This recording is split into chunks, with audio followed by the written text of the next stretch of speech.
besties, we hope you guys got your drinks ready because we're ready to be unapologetic as fuck this weekend, and we hope you are too. I'm your co-host, Ash. And I'm your co-host, Brey, and this is episode 8. Woohoo! Yay! Okay. First things first, we do a check-in with each other, and that segment of our podcast is called Mood AFK, as you guys already know. So, Ash, how are you feeling this week? I am feeling today? better. I feel like things are finally changing. You know, last week's episode was about manifestation, and I don't know, I just feel like it kind of put me in like the right direction and the right mood. I even like saw something this week that was talking about like, you know, things may feel like they're falling apart right now, but yeah. And it was funny because it was like for our zodiac signs. I wanted to repost it so bad, but you know I'm not really on Instagram. Oh yeah. Same. That was me when I took my break. I was on it but not on it. But yeah, and you know, it was talking about like things may feel like they're falling apart right now, but like they're just making way for like better things, and I truly do believe that. So you know, I feel good. I'm still somewhat stressed, but I feel better, and I feel like I'm able to kind of deal with it a little bit better. How about you, Brey? I'm actually feeling good this week. I've been resting. I've been taking my time with things, and just like you, I've been feeling better about where my life is headed. A lot of the times when I was going through something really bad, I couldn't see like my future. I couldn't understand why I was going through these things, but now it's all coming together and making sense. And I'm excited to see what's going to happen for me. I think it's going to be great. I have a lot of faith, and I'm just really happy in this moment. I'm trying to be present in this space, in this place. You feel me? Because what else is there to do? Obviously, there's going to be bad days, but right now I'm feeling good. Yeah, and you know, sometimes it's really sometimes it is the present that is like making you anxious, but also like, you know, thinking of the future is what gives you like the most anxiety. And like when you take things like one step at a time or like one day at a time, it kind of helps to center you. You know what also helps? When you're getting some sort of good traction or positive traction. Yes. Like my job search is going better. Right. I've been getting money in my account without me having to like, I don't know, like out of just, I guess, thin air. No, just kidding. Right. But like, it's just things are starting to happen that makes me feel really good. Yeah. So. See, so like the manifestation episode was like really great, and we hope that when you guys listen to it, that it helps you guys. Let's continue talking about manifestation so that way more stuff can happen. Seriously. So you guys know that we're some well-rounded hoes, as I like to call us, and we're going to get into our current as fuck segment. So that's where we talk about weird ass tweets, politics, gossip, all the things that you could possibly think of. So Brey, do you have any current events for us? It's not really a current event, but I do want to tell all of you to be careful, especially if you're in New York City. There has been a lot of violence going on and a lot of craziness. I've been seeing videos of people, gunmen shooting in broad daylight. Nobody's freaking safe, first of all. Right. Kids not safe, women are not safe, men were never safe. But like, people are literally shooting in broad day. That sounds so bad. I'm sorry. It just caught me that you said men were never safe. because it's facts. I'm so sorry, but people are shooting in broad daylight. Yes, people are using children as shields to protect them from shootouts. People are getting beat up left, right, and center. I think now that Bree makes everything a joke. It's hilarious. I don't even mean to. I don't even mean to. But let me tell you something. I think ever since Cuomo decided to lift all restrictions and like basically niggas are losing their fucking minds. Like it was like being locked. Mind you, they were even locked up. But I was gonna say being locked up in the house just made them crazy. But half of New York City was not even locked up. I just think that now that there are no real rules and regulations for things, that people are just outside, but not outside for the good reason for a good reason. So I just want to let you guys know, you know, summer is approaching us. I think. Summer just passed. The first day of summer just passed, June 21st, or the summer solstice, I think. Something like that. Right. And just be careful, especially at night. Be careful. Watch your drinks. Cover your drinks, ladies. Men, be careful because they're shooting in broad daylight. This is not funny whatsoever.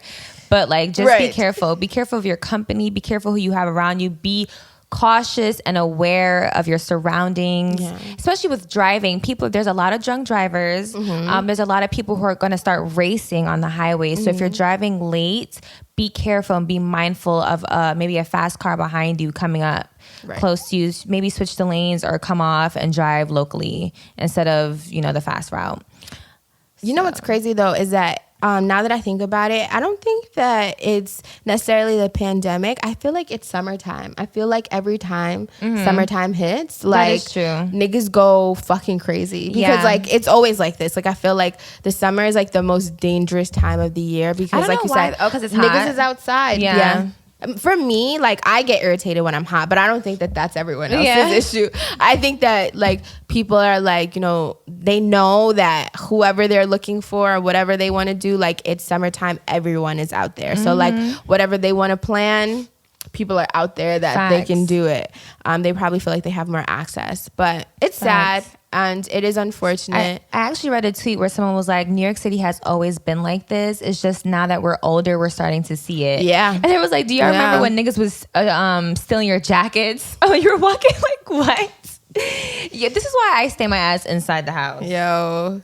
And then the clown shit. I don't, like, but that wasn't only New York. What clown shit? Like, when people were, like, afraid of clowns because they were saying that they would, like, kidnap you or, like, kill you. You don't remember that? No. That was, like, a few years ago. What? Yes. And people were, like, not. scared us to come outside.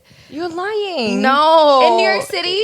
Yes. That sounds like something that happened. I don't know if it was just New York City, but I know that it did happen. You know what? We'll fact check that. That sounds like something that happened in like North Dakota or Missouri or some shit. No, I feel like it happened like in New York, probably in Florida. Everything happens in Florida. That is and true. Like some other places, but I'm gonna fact check that. But like I remember the clown shit. Absolutely not. But yes, be careful. Yeah, it's crazy. But on a lighter note, so if anyone watches a Black Lady sketch show, this will be a reference from that. But we're having a Black Woman Olympics. Yes. So I wasn't following it. I saw a tweet it wasn't funny, but it was like accurate to this or relative to this, where it was like, we're taking over land, sea, and air. Yes. We just need fire. Where are the fire breathers at? Shit, call me the Avatar, bitch. Yo, I love that movie. Not Avatar, The Last Airbender, the other one. But whatever. So Sha'Carri Richardson is a track star who has made it to the Olympics. Love her. Representing the U.S. Simone Manuel, however I don't want to butcher her last name, but Manuel. She's a swimmer, and she will also be representing the U.S. in the Olympics. And then there's Shelly Ann Fraser, who will be representing Jamaica. Shelly? Yes. Boop, and boop. I think there are a few other women that I don't have their names on this list, but it's a fantastic time to be Black as fuck. And we just celebrated Juneteenth. So yes. I don't think we said it last episode, did we? But like happy Juneteenth. Or happy belated Juneteenth to everyone. Continue to be Black as fuck all year around. Amen to that. So yes, that's all that we have for current events. I don't know if I should have said that, but whatever. So for our topic, we're gonna do something a little different. So most likely the title of this episode will be like a whole lot of shit, because that's what we're gonna be talking about, a whole lot of shit. Yeah. Episode 8, a whole lot of shit. Yeah. Basically. So the first thing that I wanted to like talk about was this post that I saw on Facebook, and I'll just read it. So it says, have you ever had random strangers just walk up to you and automatically trust you with all their personal business? It's because you're a natural empath and healer. Your presence is so pure and divine to others. You're so magnetically drawn to random people because of your bright, beautiful light. Sorry, I wear glasses. Embrace that overwhelming response of love from others. So like I wanted to kind of talk about that. It doesn't have to be long, but Brey, like have you ever dealt with that? Like people feeling randomly comfortable to like share their whole life story with you?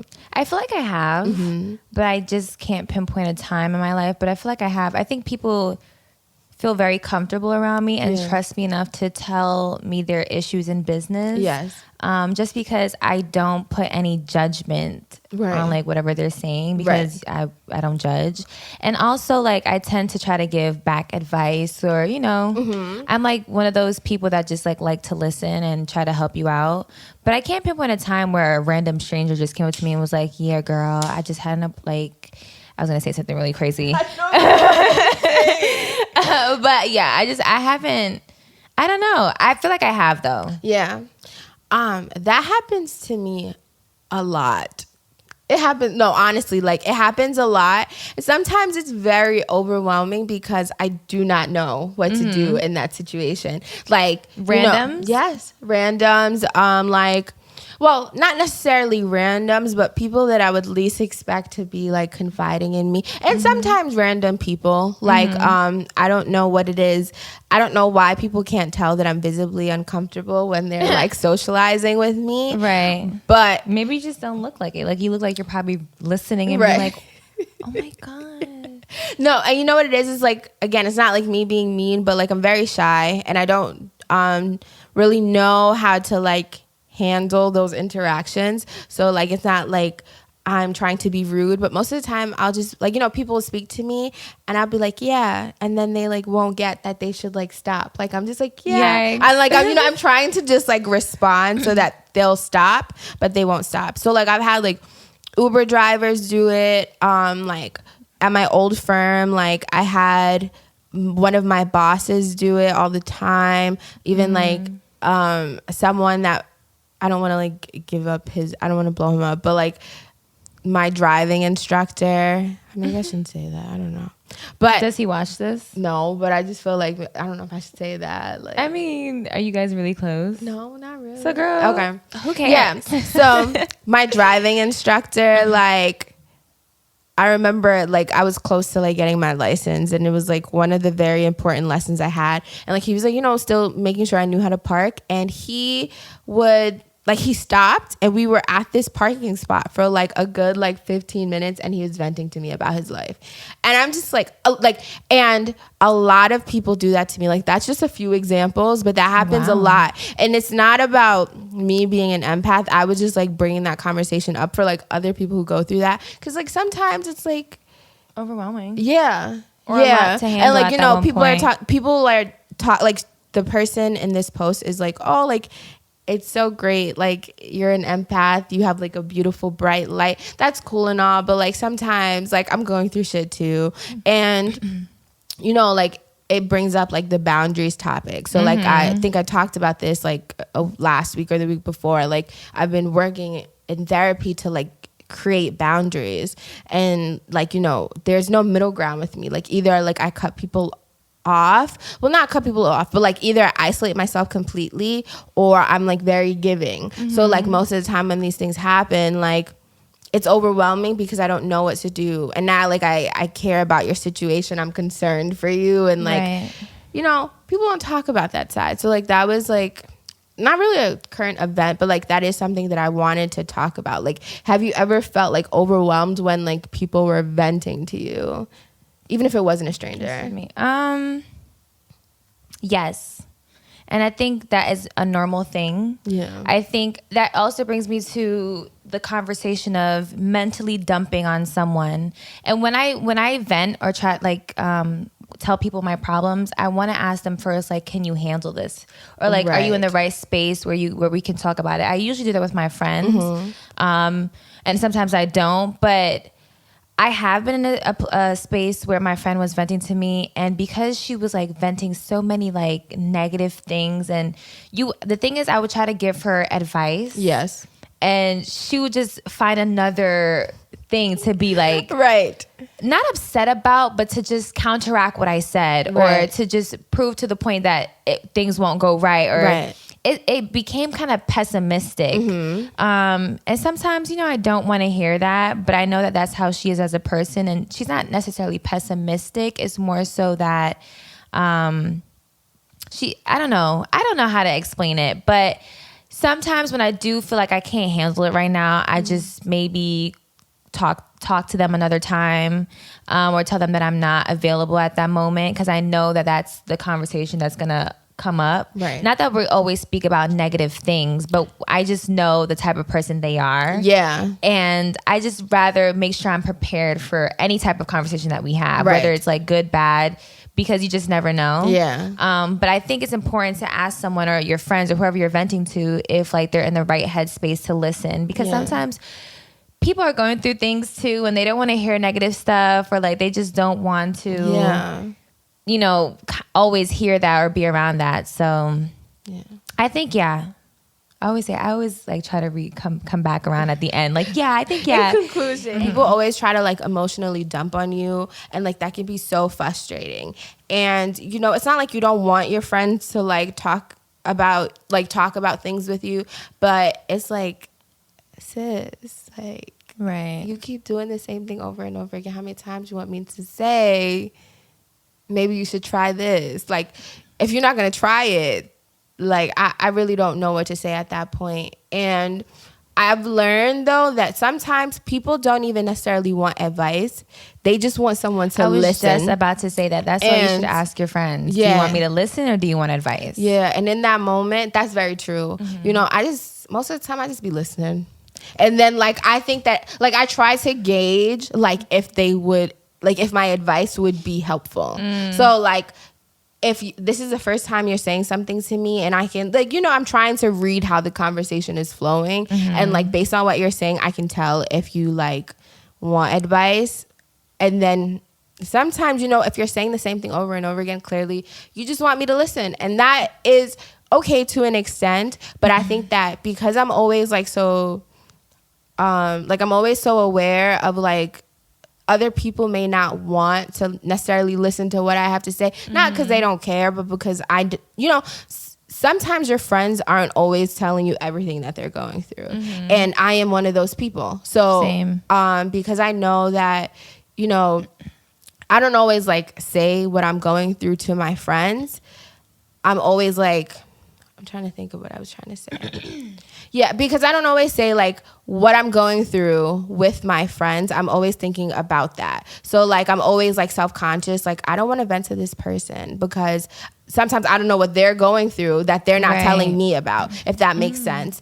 And, I'm not going to necessarily ask you if you want to listen. Not because, like, I don't respect your boundaries. It's just, like, I just won't say anything. Right. And I'll, like, try to, like, go through it on my own. And then sometimes I'll be like, you know what, like, friend, I am frustrated. And then if they say why or whatever, then I'll be like, okay, X, Y, and Z. But I do feel like even then I should still ask. And that's something that I do want to work on. But most of the time, it's not that I don't care about my friends or I don't love them or I don't think that I could vent to them. I'm always just, like, always thinking about their feelings. So I don't vent to them. Right. I think for me, my friends are starting to understand, especially my best friend. She's starting to understand that, like, I don't tell her what I'm going through right then and there. Yes. She gives me my time so when I'm ready to tell her, because when I'm going through something, I don't want to talk to anyone. Yes. I don't want to talk about it. Yes. I'd rather isolate myself and just, like, keep myself at a distance, especially if I see that my friends are on a higher vibration than I am. If they have they're having higher energy than I am and they're happy and doing all the things that they want to do, in my head, I'm just like, I don't want to bring them down with my emotional dump. Right. So I'm going to isolate myself, take a step back, get my shit together, and then when I'm ready to talk about it, when I feel ready, then I can let them know. If it's something really urgent, then I have that conversation with them. But I think when I'm going through things mentally, I just take a step back for myself, and that's what helps me. It's not the best coping mechanism because a lot of people say that you shouldn't be alone or you shouldn't go through things alone. But for me, it works. It works for me. And the only way it raises a problem is if I'm isolated for too long. Right. For way too long. If I'm really distant, if I'm not talking to anybody. So I think they're starting to understand the way I am, and I'm starting to understand that the way they are. Because where I would be isolated, my friend would want someone around her. Right. Or around them or to speak to them. So it's also understanding your friend and, like you said, gauging what would be the best route to take. Yeah. And, you know, it's funny that you say that because, like, that's how I am, too. Like, I mean, you know that. Like, I always isolate myself. I'll And, be like, texting her, so you don't answer for, like, 2-3 days. And, like... I did the same thing. But that's the thing. I do that to everyone. Like, honestly, I do that to everyone. And I think, like, it's honestly gotten a little worse. But, you know, I'm really trying here. Like, that's all right, sis. But she answers that's back. how I am.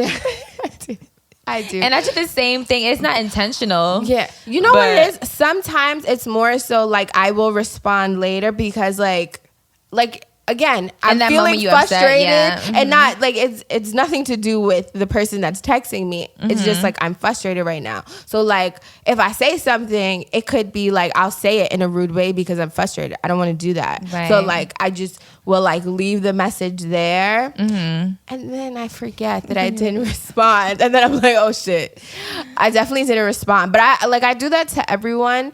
And like Brey said, it's because like I always isolate myself and I've like been used to doing that. And you know, I feel like, you know, you tell your friends like different things. Like there are certain things that you're like, okay, like I don't really mind telling them this. And then there are other things that you're like, you know, I kind of want to just like keep this to myself. And it's not necessarily a reflection on your friends and like how they are. It's more so like me. Like it's just like I don't want to like share this with you for whatever reason. Like I feel like it's you know, something that's like not special, but like something that I want to hold on to. And like Brey said, you know, it could be harmful if you don't speak to anyone, but that's why, you know, you get therapy because then at least you have your therapist to like speak to and help you work through it. Like, you know, if you have a good therapist, they're obviously going to help you, but they don't necessarily,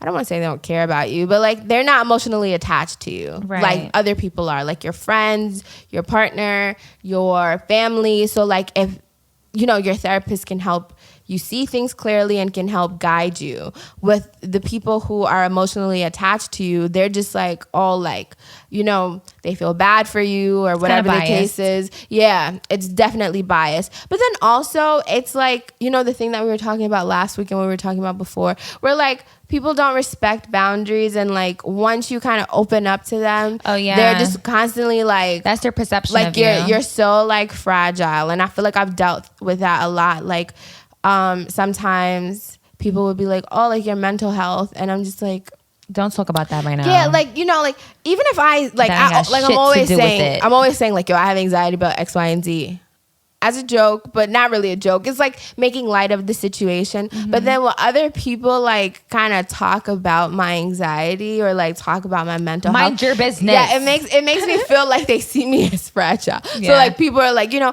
I didn't want to do this because of your anxiety, and I'm like, what are you talking about? It's weird because it's like you want them to respect your boundaries, but then you get frustrated when they're kind of like respecting it. So like it's a reflection on me, but yeah. Going back to therapy, so I saw a tweet that was like, so it's this person going through, you ever seen those movies where people are going like through lasers, the laser things, trying to get like the jewelry or whatever. So the tweet said, me trying to be honest with my therapist, but not too honest that I get involuntarily hospitalized. And I'll never forget, I was so frustrated and I was just so hurt and upset about a situation. And I was telling my therapist, whenever I feel emotions, I feel them super intensely. Yes. And I was telling my therapist, like, I don't even want to be here right now. Like, I don't even want to feel these emotions. And she was like, are you going to hurt yourself? Right. And I was like, no, girl, like, I'm not going to hurt myself, but I don't want to be here. Like, right. And that clicked in my head where I can't say certain things because she's going to think I'm going to want to kill myself. And that's a very triggering topic, or not topic, but a triggering thing to say. Right. But I was just like, I'm not going to off myself. I just don't want to feel these type of emotions right now. And it's hard for me to express them.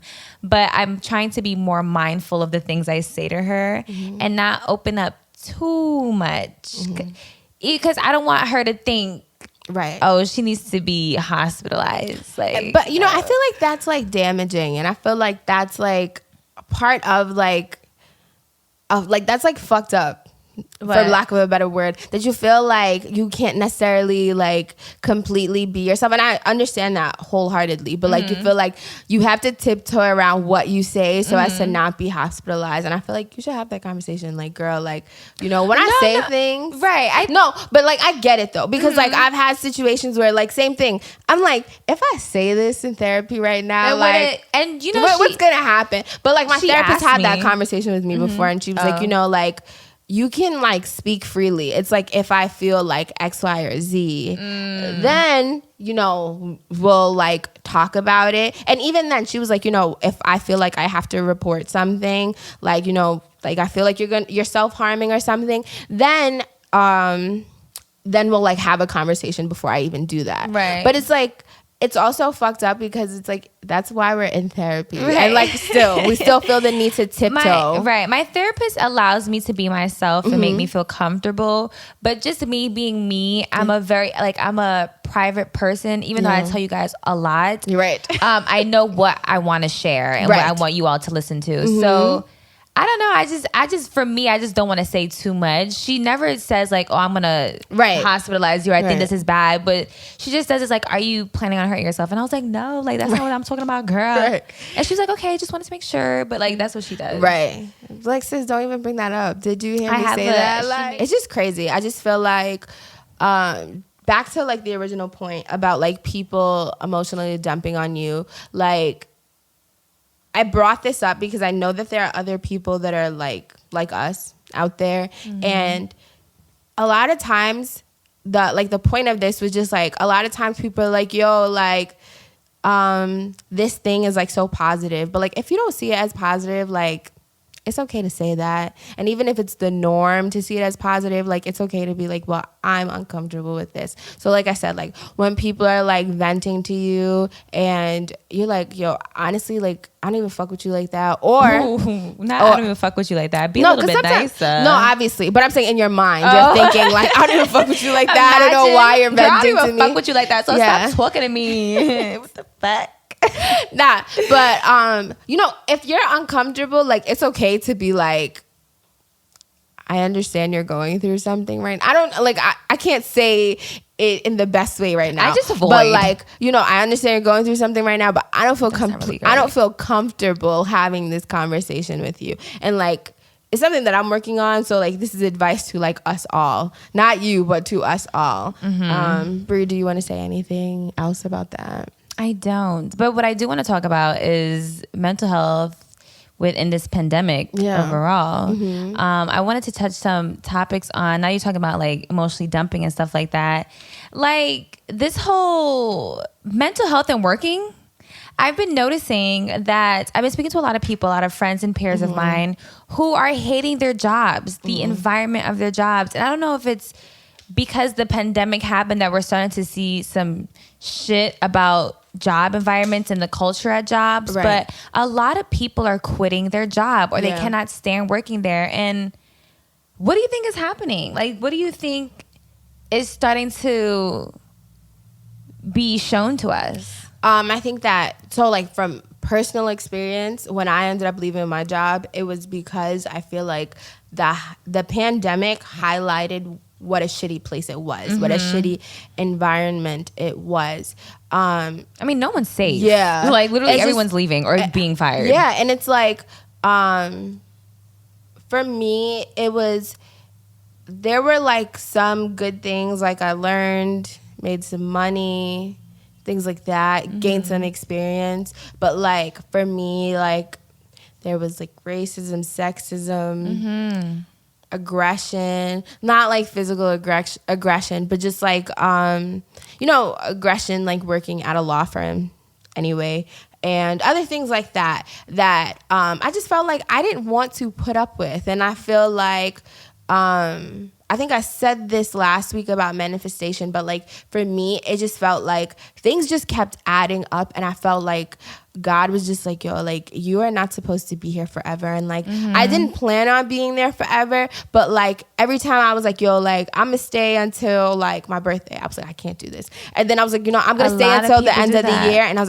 like, it got to a point where like I literally just could not do it anymore. I could not do it. I was like, I quit like a month or so before Christmas, but it was just like, I feel like for me, the pandemic highlighted what a shitty environment it was, especially because there were things that were going on, like Black Lives Matter protests and other things that made me frustrated. So that's what I think happens.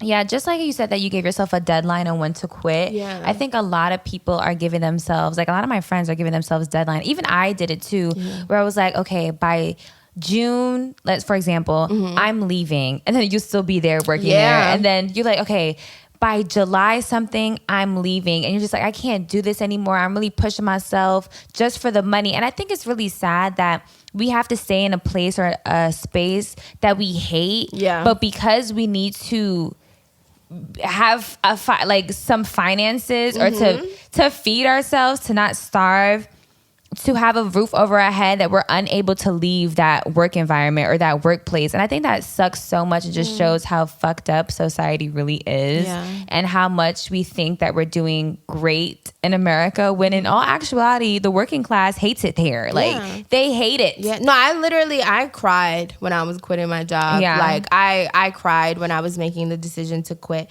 Not to them. Like, when I was having the conversation with my parents, I forgot what it was, but like my boss had did something that really pissed me off. And like, I think it was like, they had relocated to like a different location, and clearly, they moved to like Westchester, and I think he wanted me to be there like 5 days a week. It was something like simple, but something very frustrating.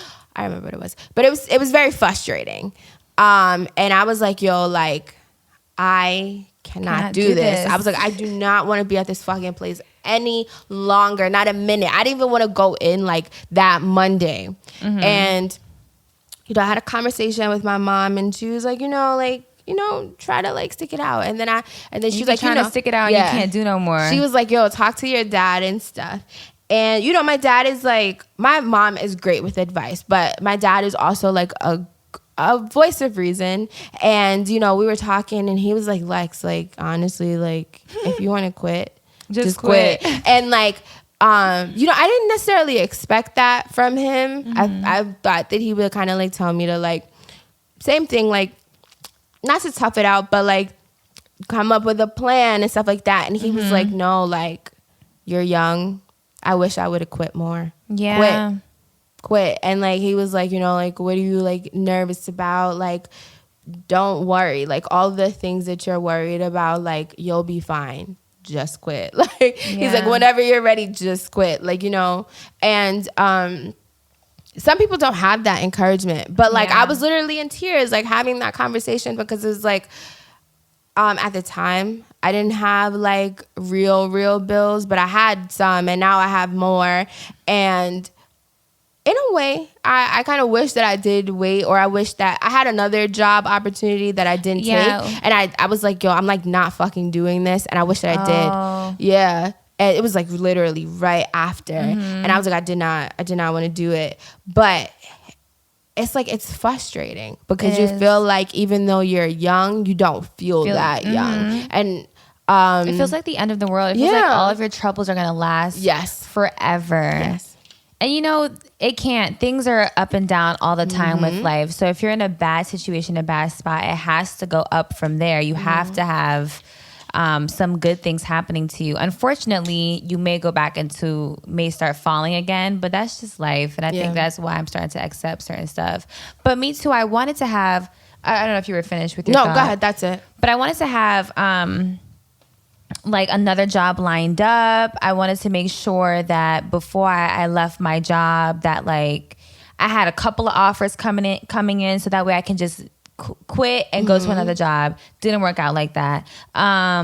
What else? I wanted to save X amount of money as well. Then I got like my car, I got my dog, more expensive started coming on to me. And I was like, okay, dang, this is not working out either. So like, even when you want to have a plan to quit, it doesn't even work out the way you want it to, because that's not how life intends for shit to happen for you.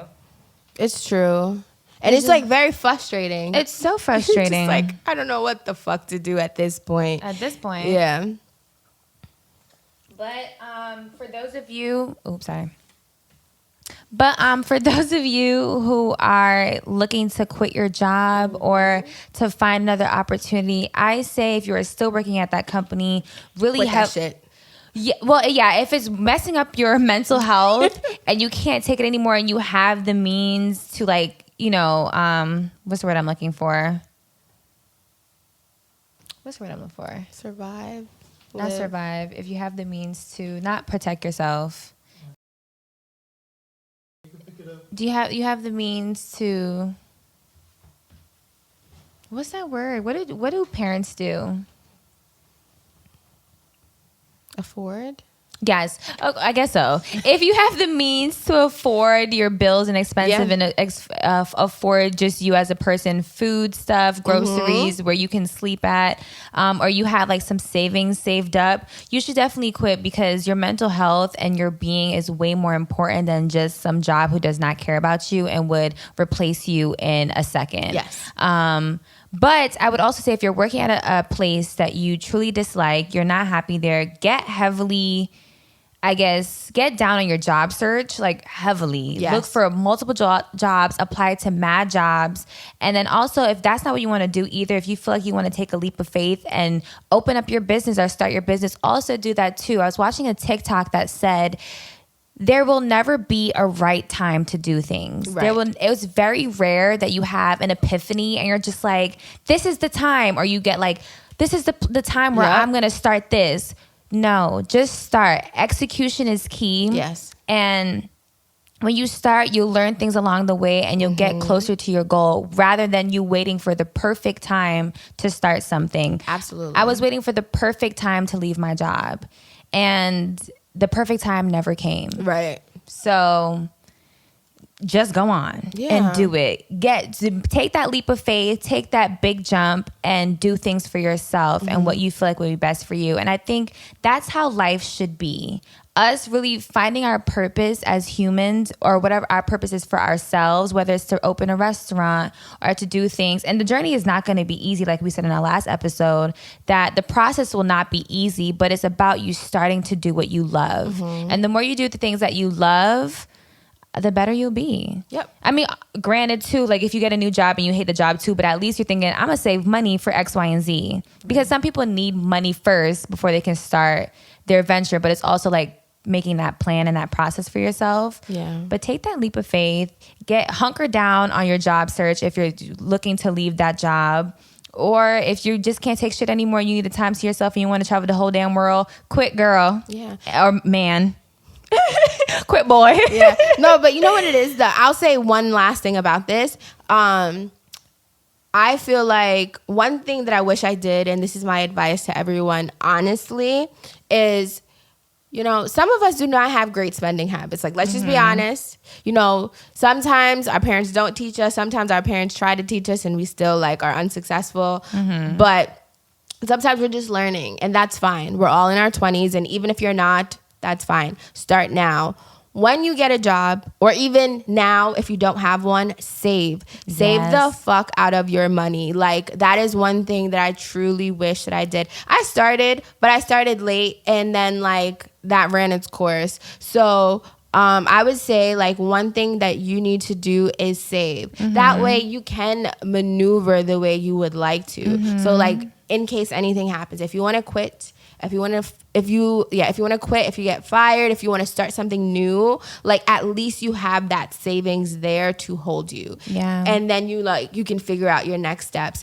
And it's, you know, it's always healthy to have savings, because even if you like quit and you have a next job, then you have a new job the next day, like at least you have money and you're just still building towards that saving. Like, so yeah, that would be my advice. Also looking into savings accounts Yes. that have interest. Yes. So your money will accrue over time, or they'll pay you to have your money within that account. I know that Discover, 401k, IRAs. I know that Discover has an account like that, and so does Capital One. Yeah. So look into all of those things, and let's get to this bread and to our happiness, because one thing also I'm going to end off with, I love that our generation, so I'm going to say we're zillennials. We're between Generation Dusty Ass Z. No, I'm just kidding.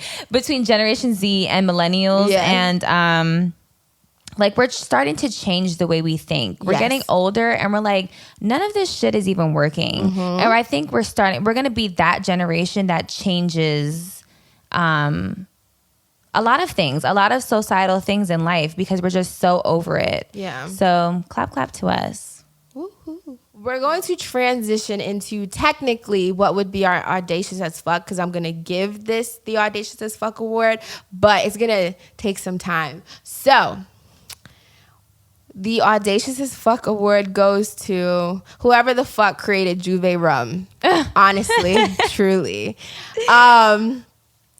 Yeah, I wanted to like kind of take my time and talk about this, but please enlighten me. I have no idea what's happening. I'll take my time, but I won't run it too long, because I follow a few West Indian pages that help to expand or like to share knowledge about the Caribbean. And Brey and I both have parents of Caribbean descent who were born and raised there and then migrated to the U.S. for a better life. There are air quotes. I just don't want you guys to see my nails. So, yes. So, for a better life, quote unquote. With that being said, where I would like to start is Brey. Yes. How do you feel being of Caribbean descent? Like, what is that connection for you, and like what's the difference between being American and like being Caribbean, if that makes sense? Yeah, to answer your first question, I love being Caribbean descent. I jack it so much. I think Caribbeans run the world with our culture, 100%. our food, our music. It's a lot of the things stem from the Caribbean, and obviously Africa as well. Yes. But I just love being Caribbean. I am super happy to be Jamaican and Guyanese. Scoop, scoop. And I think the difference between being a Black American and a Black Caribbean person is that I just feel like the culture is very different. Yes. A lot of the food is different. And the way we are raised is different as well. Be careful now. You go. That's controversial. Toes. Well, I think no. But that's go in ahead. a bad way. Yeah. That's not saying that the way one is raised is worse than the other. Right. It's bad, or one is better than the other. Yeah. I'm just saying I think we were raised a bit differently. Yes. Compared to like from a Caribbean person from, let's say, Jamaica or Trinidad. Was raised to a person born from down south, a Black person from the south. 100%. There are it's just that it's a very like controversial topic. But I'm not saying which is better. You know what I'm saying? I'm just saying like I think we were raised a bit different, especially with the men. I've noticed a lot of different things with like, especially with dating. But let me just keep that for another episode. But yeah, I think there's a difference in those couple of things that I just mentioned before. Right. For me, same. I love being West Indian, and a lot of people who know me know that like I have like somewhat of a favorite. She does. I do. But I won't disclose that. If you know me, then you know what my favorite is. It's just because I genuinely believe that like whoever your mother is, that's the island that you usually like flock to. So I have a friend who's the same nationality as me, and I'm Trinidadian and Jamaican. She's also Trinidadian and Jamaican. My mom is Trinidadian, dad is Jamaican. For her, it's switched. She flocks more to where her mom is from. That's fine. There's nothing wrong with that. So, I just like, that's who I've clung to, or that's who I've clung to, is the Trinidadian culture. But I'm definitely Jamaican, and for anyone who like doesn't know or like doesn't know me, like I make those jokes to people who are West Indian. But like if you're not, I'm definitely gonna be like, yeah, I'm Jamaican, like, you know, blah blah blah blah. That's not funny. But the reason, why was I bringing that up? Oh yeah, so you know, I cling to Trinidadian culture a lot, and like I said, it's because it's my mom. Like, you know, for example, Christmas time, like we listen to parang, however you pronounce it.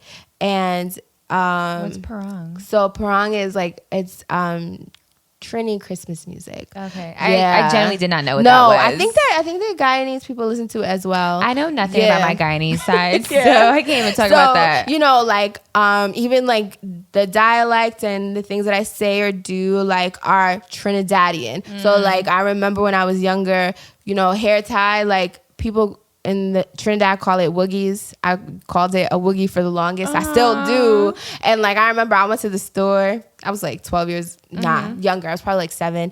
And that's such a big jump. But 5 years I was like, can I get a before. woogie? And they were like, a what? And I was like, a woogie, like that thing that's like right behind you. And they were like, oh, like a hair tie. I was like, okay. Like, okay. The fuck? But with that being said, as much as I identify with my West Indian culture, I understand that I have like a place. So, yes, most of the time the people that I flock to happen to be of Caribbean descent. But like you said, it's because like we're raised differently. And I feel like there's like that relational factor. Like I'm able to relate to you more than I would relate to someone who is a Black American. But, you know, I think it's the same. And I feel like that would be the same too for families that are from the countries in African countries like Nigeria, Ghana, Senegal, the Gambia. Like they're different than Black Americans. Yes. And they're also somewhat different from Caribbeans too. And like, you know, I feel like, you know, there is nothing wrong with that. Nothing. But there's always like this controversial topic about like America versus the West Indies. But we're not saying which is better than which. We're just we're not saying that. Right. But people do say that. That does come up. But you know, it's crazy. I'll just get into what we're talking about that for. With that being said, because I don't want to take forever. But with that being said, this week, apparently Michael B. Jordan and a partner, this infamous ghost that we don't know about, and a partner came out with a rum called Juve rum. And when I saw it, I was like, oh, like that's fire. But then like, I thought about it, and especially like when I saw the trademark, I was like, now I'm thinking about it. I don't think that that's so fire. Long story short, apparently he does have a Trinidadian partner, but he's not Caribbean, right? No, no, he's not. Do you actually find him hot? Yes. Or yes. No? Yeah. I do. I'm a little sad that this is going on around him. Honestly, like I do. I think he's cute too. Yeah. But I just wanted to ask. Yeah, like it's always like people either think he's attractive or they don't at all. Not at all. But I don't think that he meant any malice when putting this rum out. I think that the person that I kind of blame, and I do blame Michael B. Jordan to an extent, but who I really blame is this partner, this ghost that we don't know about. Because if you are a Trinidadian, then why would you come out with a rum and use like an American face to be the face of that rum? You get what I'm saying? You didn't even use your own because we don't know who you are. There's only Michael B. Jordan. And I just feel like this is an issue that keeps coming up. The fact that West Indians do, like, I don't care what anyone says, West Indians are very embracive of other people. Like they, you know, we have carnival, we have different types of carnivals, like in the sense of like carnival it happens all over the Caribbean. And And other places yeah, too. and people people from all over the world come to different carnivals in St. Lucia, in Trinidad, in Jamaica, in St. Martin, in Toronto, America, like all over the world. And people don't make them feel bad. No one's ever like, oh, you can't buy a costume, oh, you can't do this. But at the same time, I feel like because people are and I feel like that's also an issue with Black people in general, that we're always like so willing to let other people like be embraced by our culture that like sometimes it comes around and it bites us in the ass. So I can see where you're coming from. like so the thing that happened was he came out with the rum and West Indian people were not happy. They were not happy because they said that some people had an issue with it, period, but a lot of people had an issue with it being trademarked, even though it was, the word duvet was trademarked because only in relation to like rum, but at the same time, it was just like, it unsettled a lot of people. So would it have been better if another person from the Caribbean had trademarked it? Trademarked it. Because it seems like the biggest issue is trademarking Juve. Right. But the thing is like, yeah, I think so. I think that people would not have had an issue with it, if it was trademarked by someone who was West Indian. But the thing is, for me, like, I can't necessarily answer for everyone else. My issue with it is like, I don't understand why this Caribbean person, this Trinidadian, didn't think to include someone else that like is Caribbean to be the face. Like, I understand, don't get me wrong, I'm not naive. It's like, just like how sometimes, as Black people, we want white people to like embrace our thing so that it would like become more popular. It'll sell out more. I think that's what it is as well. That's what it was. But at the same time, like, I'm like so tired of that shit because then it comes around and bites you in your ass. And I just feel like I don't support that at all. Like, I feel like, even my mom was asking me, like, what if he used Michael B. Jordan as the face for now, and then eventually he started to use other, like, West Indian content creators. But at the same time, I feel like there's Marshall Montano, like, who would help you sell that rum. True. And there are other, this is my last thing, but, like, there are other West Indian or Caribbean content creators that you could have used that would help you build your brand. No, yeah, I completely agree. But I think the main reason why that partner probably used Michael B. Jordan was to get more sales. And the biggest thing for people when they come out with a new product is to get the money or to get those type of sales. And they probably, that person probably thought, not saying that it was right, probably thought like having him as the face was, gonna get them enough money, especially in the American market. Because you have Marshall Montano and you have other, Caribbean content creators, but it may only be outsold in the Caribbean, and they're probably trying to bring it to America where it can be sold even more. So if you have an American that's like drinking, I guess, Caribbean rum or like something from the Caribbean, then everyone in America would be like, oh, I fuck with Michael B. Jordan, let me drink that too. Or is it good? Kind of like, but that's the thing, like, you hear that, I fuck with Michael B. Jordan, so let me drink that. Therefore it's not like, it's not something thing. It's not a Caribbean thing. It's a I fuck with Michael B. Jordan. Or like, you hear Duvet, now you associate that with Michael B. Jordan. Okay. And not like the cultural history that it has. And what do you call it? He like issued an apology and said he was going to rename it. But I just feel like this also kind of reminds me of the situation with white chocolate. Do you remember what happened last year with white chocolate? The white boy who's like, who reps St. Lucia, who loved and embraced St. Lucia, and like he would be whining in all the fetes and stuff like that. And he was like a carnival influencer. And then like he was on this like panel and he was talking about how like he made way for Caribbean artists and like Caribbean like content creators, saying that like because of his whining and stuff like that, like he helped other people make money from whining. So like, you get what I'm saying here? Like they taking it over and making them seem like they're the leader of something that has been going on for the longest. And I feel like even if that wasn't Michael B. Jordan's intent, me who has West Indian background, I still wouldn't do that, honestly. Like I would have been like, even if I have the dollars and pennies to invest, I would invest and be like, okay, so like, but like what carnival influencers or like what campaign can we run where we bring carnival influencers or carnival content creators to make this a big campaign? Like there's a way to sell it where you could make bazooka money and you don't have to be the face of it. And I feel like most of the time it's just that we don't think that we're capable of that, but we definitely are. So that's like my main issue with it, and that's why they get the audacious as fuck award this week. I mean, there's way more to say, and we can talk about that another time, but like, you know, I definitely had to bring that up. Yeah. So what do you like think about everything going on?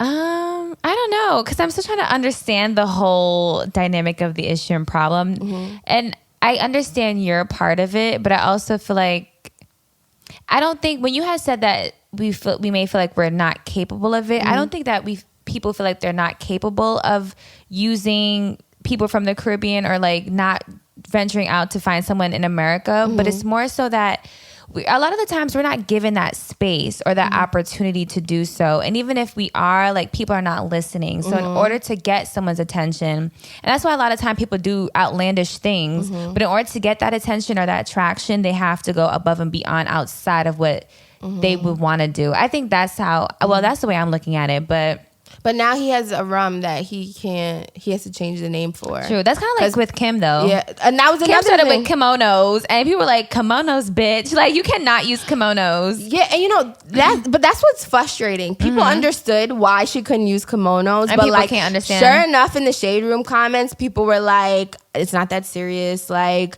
okay, well, now West Indian people can't do anything for Juneteenth. They can't use like any like African American slang. Lying. No, like, wait, why ODing? Because again, they just feel like it's weird because they understand when white people take our shit and we don't like it, but somehow they don't understand when you take West Indian culture and they don't like that. They don't like it, it's not like we're saying you. It's not like they're saying you can't be a part of it, but they're saying like understand your place, right? And like Juve does have a cultural meaning, and you know when he trademarked it, even though it was relating to rum, it said that it translates to, there is no like translation for it, and that's not true. Like there's no cultural so he just meaning took away the for whole it. Okay, yeah, I can understand why like everyone is like upset now. Yeah, not that I didn't before, but it makes more sense.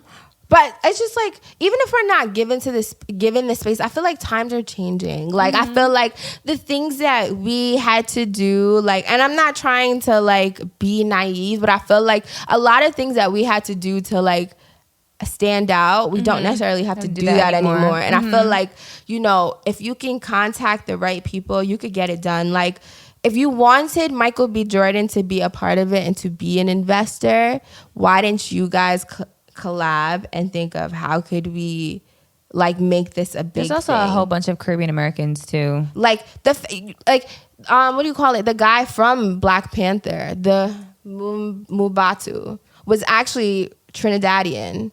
Yes. Really? Yes. So like you literally had someone right there that you could have contacted. But is not popular. No, I know, The but at the actor's same not time, popular. But I see what but you're talking about. I'm saying like there are other like. Definitely, I feel like he could have used Marshall, or like I can't think of other like West Indian influencers. Do you think that if they had changed the name, if they never used Juve, it would have been fine? Yeah, they should have used something completely different. So the biggest thing is the name of it. Yeah, yeah, it's and taking away the meaning. It's the name and taking away the meaning. And I feel like, you know, there's way more to say about the discrepancy between like African American culture and like Caribbean American or like Caribbean culture period, but especially in America. But like we could save that for like another episode. Yeah, but that was a good one. That was a good audacious as fuck segment. Yeah. I'm still like shaking my head and like still trying to process it all. No, I feel you. Now it makes more sense because at first I was like, oh, this is not bad. And then I was like, oh, I don't really get why everyone's upset. And then I was like, oh, it makes sense now. Yeah.